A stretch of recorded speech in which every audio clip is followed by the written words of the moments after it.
Hello po! Ako nga pala si Eldong Itsuki Vlog. At kung hindi pa kayo nakapag-subscribe, subscribe na ang aking channel. At i-bell-on mo na rin para lagi po kayong updated. I-like na rin, i-share, at mag-komento kung ano pong inyong opinion. 5, 4, 3, 2, 1. Ito ako po ay magpapaliwanag kung paano kukuha at kung paano po kukuha ng form. So actually po at nag-iiba na po ngayon pala. Short lang to, nag-iiba na po. Dati kasi nasa labas lang po itong form na to ng UWA. Sa Hong Kong po ito ha, hindi po ito sa ibang bansa. It is Hong Kong. So sa UWA Hong Kong kasi dito dati kasi kukuha ka lang sa front. Kukuha ka lang, magpa-fill up.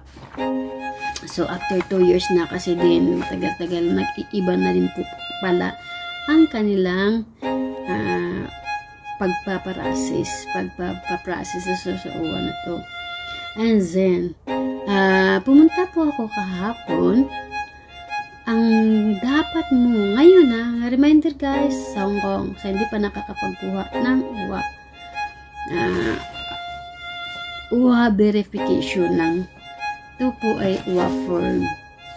So, ang dapat gawin para mapakadali po natin itong pagkuha na to ay muna kayo,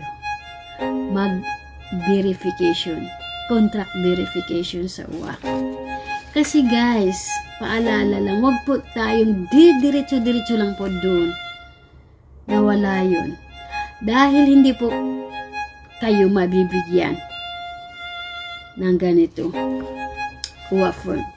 Hindi po talaga kayo mabibigyan nito. Kasi hahanap sila po ng booking online kung nakakapag-book ka ba sa UWA. So, hindi na po sila magbibigay. Dati, kahit 2, 3, kukunin mo para sa mga kaibigan mo, parang hindi na pupunta sa immigration, okay lang. Ngayon po, bawal na siya. So, paalala lang guys sa lahat ng mga hindi pa nakakapagkuha ng UWA form. Gawin ay magpabook muna tayo. Para hindi po natin ma-waste of time, hindi po tayo ma-waste ang ating pong pamasahe, mag-book po tayo. Ang tanong, paano ba natin makukuha? Paano ba natin mag-a-apply ang contract verification sa UWA?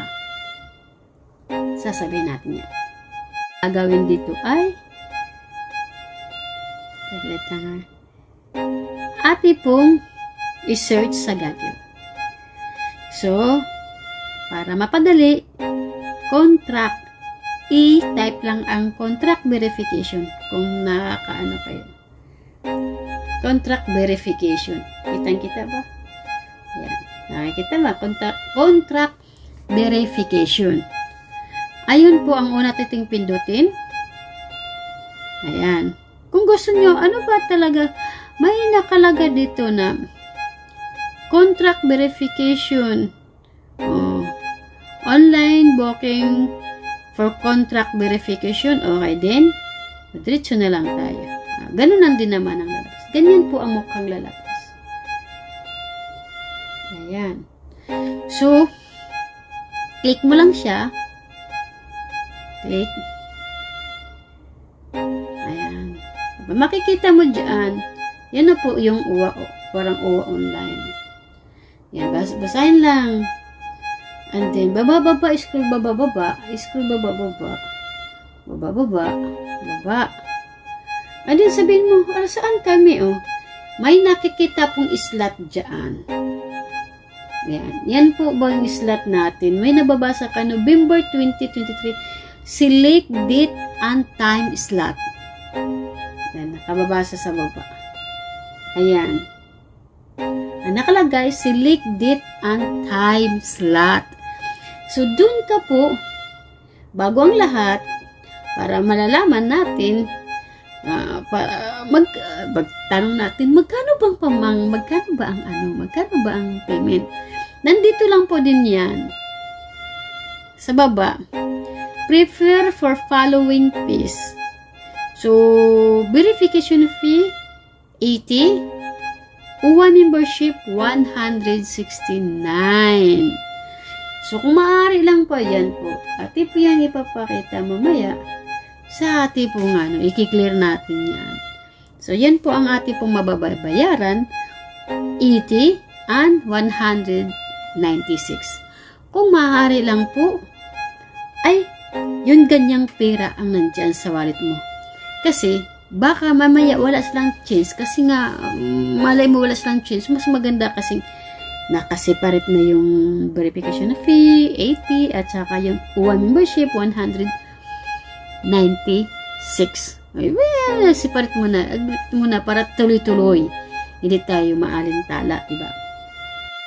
Next, so, pupunta ka ngayon, ito pong mga blanco, like for example, is ayan po dito sa baba. Yun po ang bakante, ayan dyan. Isa-isa na to. Yan po ang bakante slot.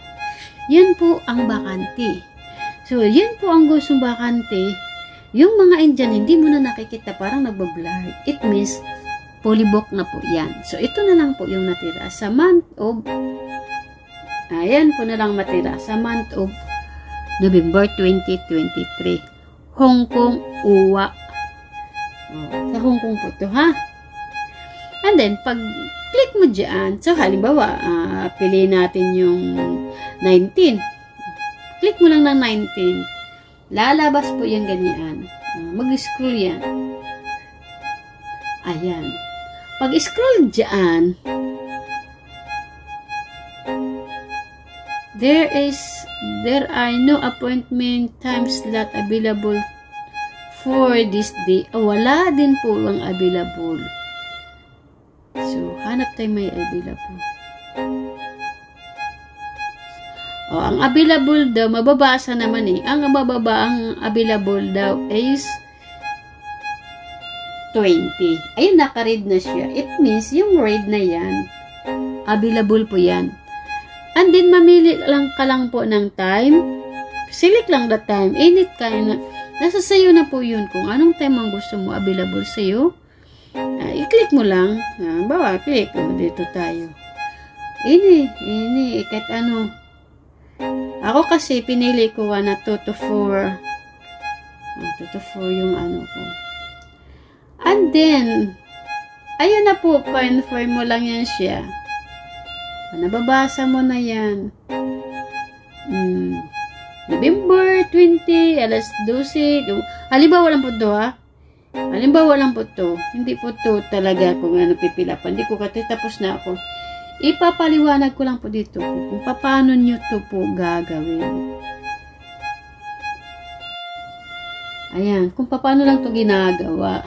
Pipill up ka lang dyan. Tapos, nakalagay naman please enter your first name, last name, and email address.